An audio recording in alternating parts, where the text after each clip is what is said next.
Bonjour à toutes et à tous, et bienvenue pour cette dernière partie des tutoriels consacrés à la réalisation d'un cadre en verre. Ouvrez votre programme, et ouvrez la sauvegarde de la leçon précédente. Faites une copie de la vignette avec l'effet de reflet du fond, et sélectionnez cette copie, puis, ouvrez l'éditeur de vue.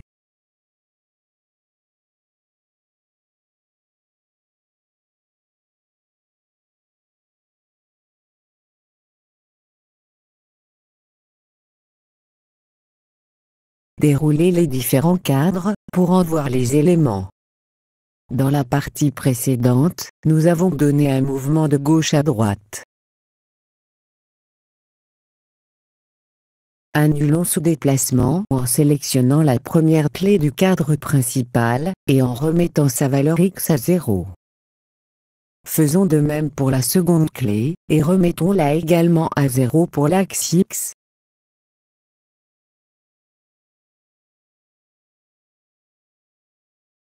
Maintenant, donnons un effet de rotation à notre cadre sur son axe Y. Et mettons la rotation Y à 25.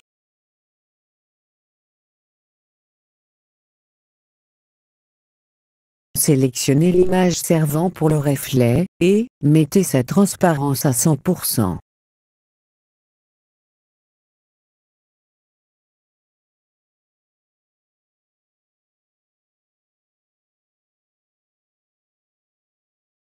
Comme vous pouvez le voir, à cause de son déplacement vers l'arrière, lors d'une rotation, nous ne voyons plus qu'une partie de l'image. Nous allons y remédier.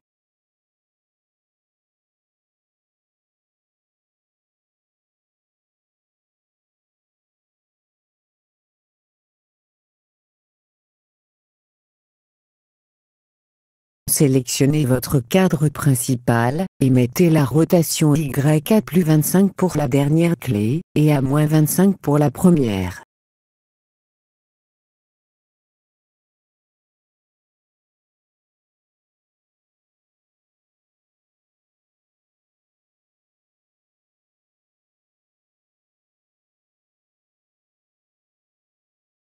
Maintenant, resélectionnez l'image du reflet dans le cadre. Bordure, sélectionnez la première clé, et corrigeons le déplacement de l'image vers la gauche, sur l'axe X, pour que son alignement soit correct.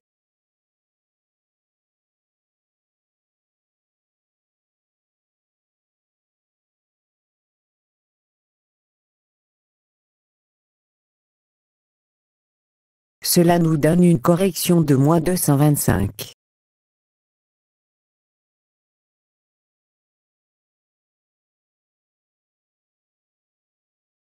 Ajoutez une seconde clé, et mettez-la en fin d'animation.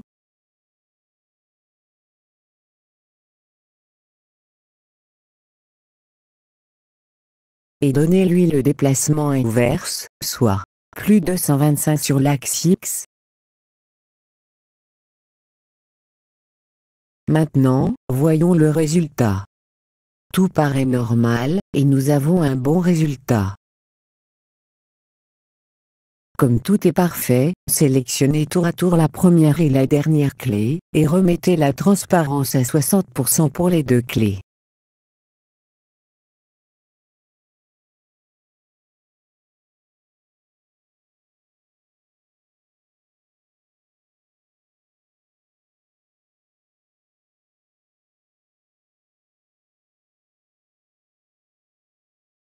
Vérifions.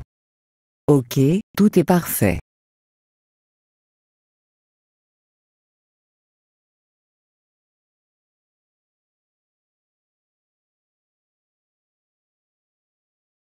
Si maintenant, nous voulons donner une rotation du cadre sur l'axe X, nous devrons alors modifier le déplacement du reflet sur son axe Y.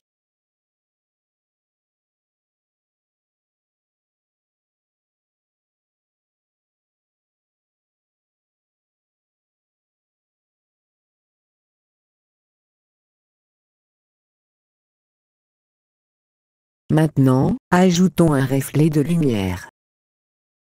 sélectionnez le dégradé dans le conteneur de contenu du cadre, faites un copier, puis, sélectionnez le conteneur de contenu, et faites un coller.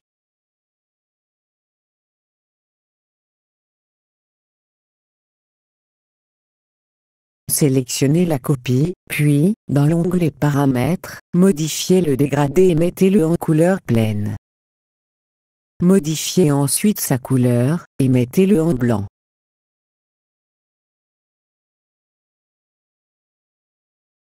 Retournez dans l'onglet Animation, et réglez sa transparence à 100%.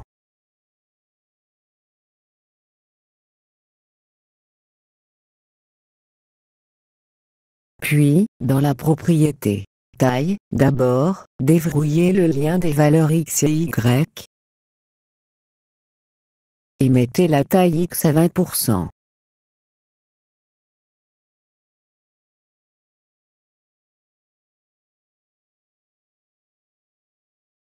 Puis, réglez la taille Y à 130%.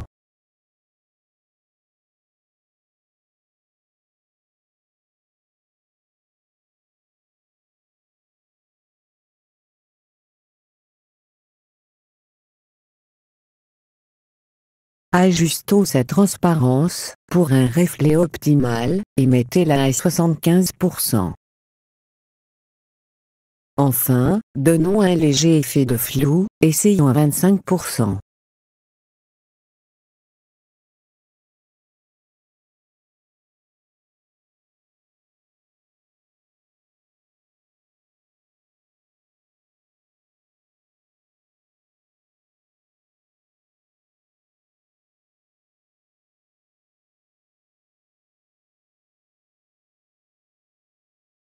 Dans l'onglet Propriétés, renommons cet élément en éclat.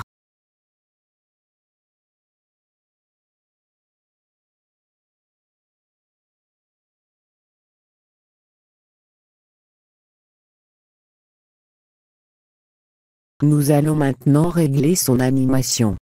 Sélectionnez sa première clé, et déplacez l'éclat vers la gauche, en dehors du cadre, disons, -115 sur l'axe X.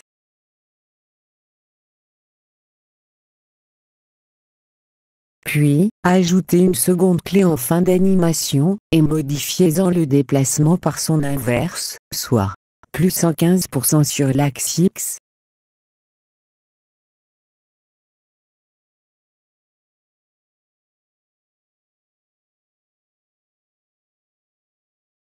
Voyons ce que donne notre animation.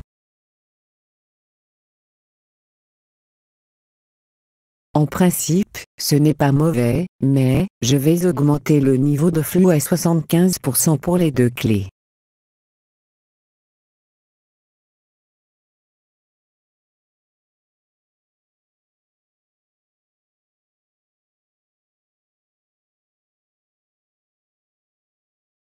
Rejouons encore une fois notre animation. Maintenant, cela me convient. Il vous appartient évidemment de modifier ces réglages suivant votre goût. Maintenant nous allons ajouter le dernier effet, un ombrage pour la photo du cadre.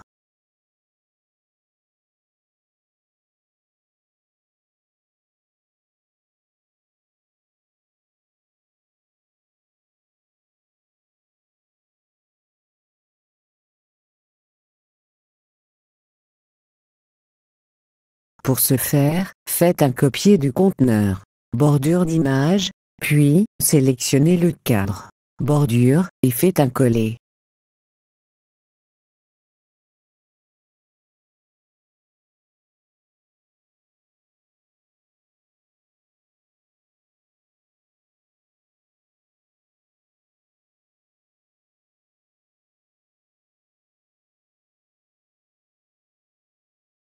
Renommons ce nouvel élément en ombre de la photo.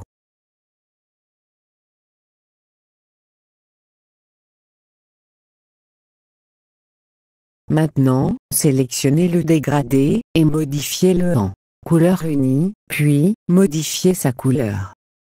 Suivant la photo que vous avez utilisée, adaptez la couleur. Dans mon exemple, je vais choisir du vert très foncé, le vert étant la couleur dominante de ma photo.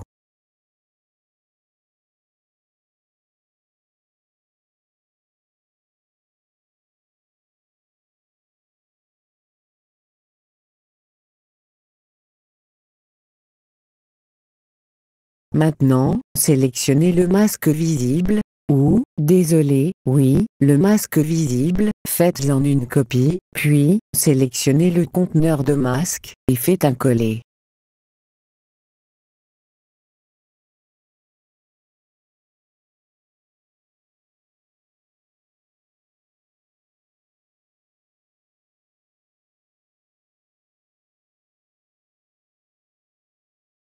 Renommez la nouvelle copie en masque négatif.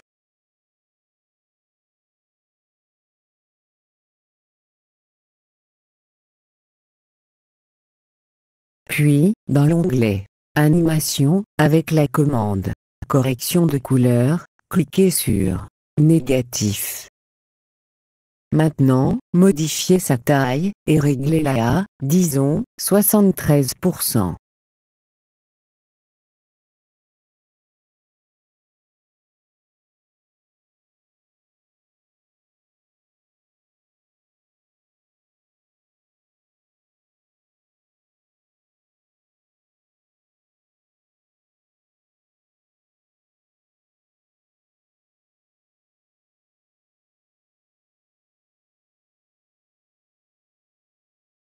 Puis, modifiez son niveau de froid. Essayons 35, non, cela est également une question de goût, et je vais le mettre à 30%.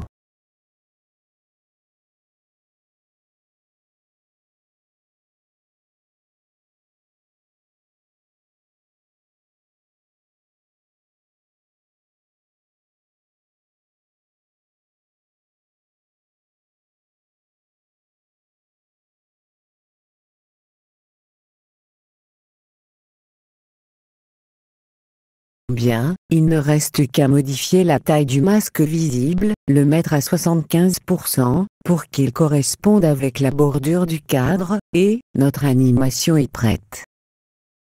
Vous pouvez modifier les paramètres des différents éléments, afin d'ajuster le cadre et les effets suivant votre goût.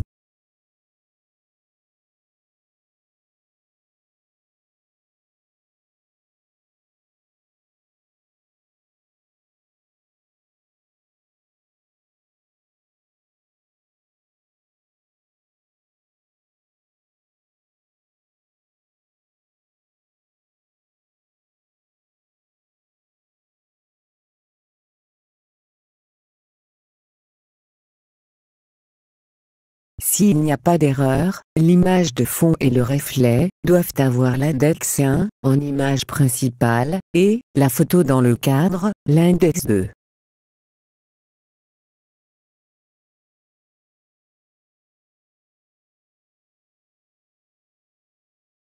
Maintenant, testons notre cadre avec des images de tonalités différentes. Je vais prendre une photo de paysage méditerranéen comme fond.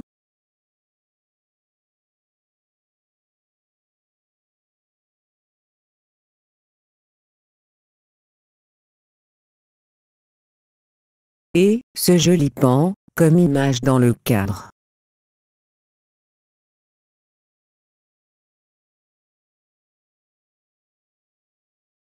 Bien, mais, il nous faut donc modifier les couleurs des différentes bordures.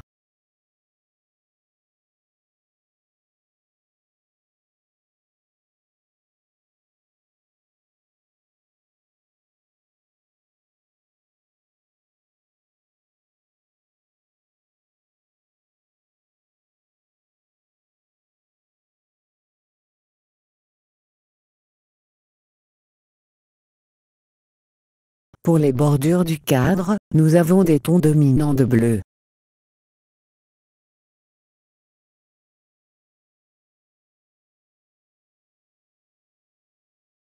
Donc choisissons un bleu foncé pour la première couleur.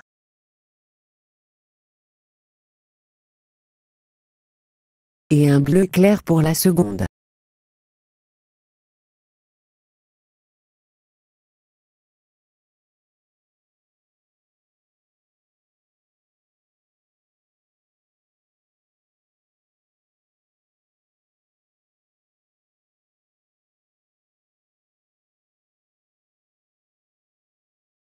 Puis procédons de même pour la seconde bordure.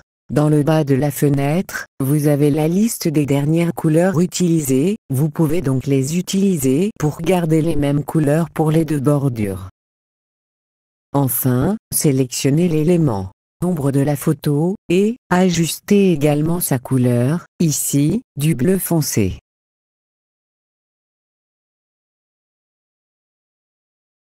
Ceci est simplement pour montrer comment adapter ce cadre aux photos que vous choisissez. Vous pouvez également remplacer les dégradés de bordure et du cadre par une copie de la photo de fond, auquel vous ajouteriez du flou à plus haut, 100%, ainsi que l'ombrage de la photo du cadre, par une copie de la photo, également floutée à 100%, et en diminuant fortement sa luminosité, aux alentours des -90%. Maintenant, notre animation est terminée, fermons la fenêtre d'édition, et créons un style.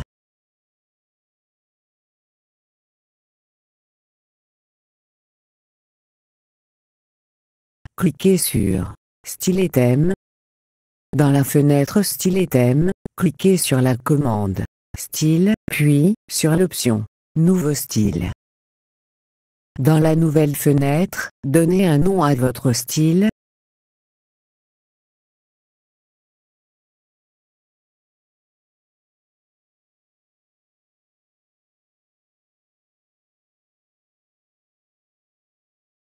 Sélectionnez le dossier où vous voulez l'enregistrer, soit Mes styles ou tout autre dossier, cela est votre choix.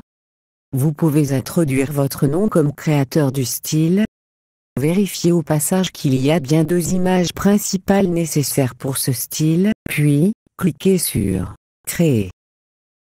Voilà, maintenant, si nous réouvrons ce menu de style, notre nouveau style apparaît dans la liste, et nous pouvons l'appliquer à toute vignette contenant 2 images.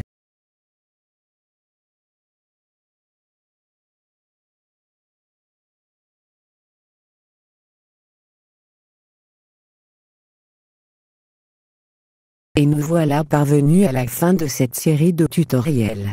Comment créer un cadre en verre. Merci de votre attention, et à bientôt dans de nouveaux tutos pour PTAV Studio 10 Pro. Katrina.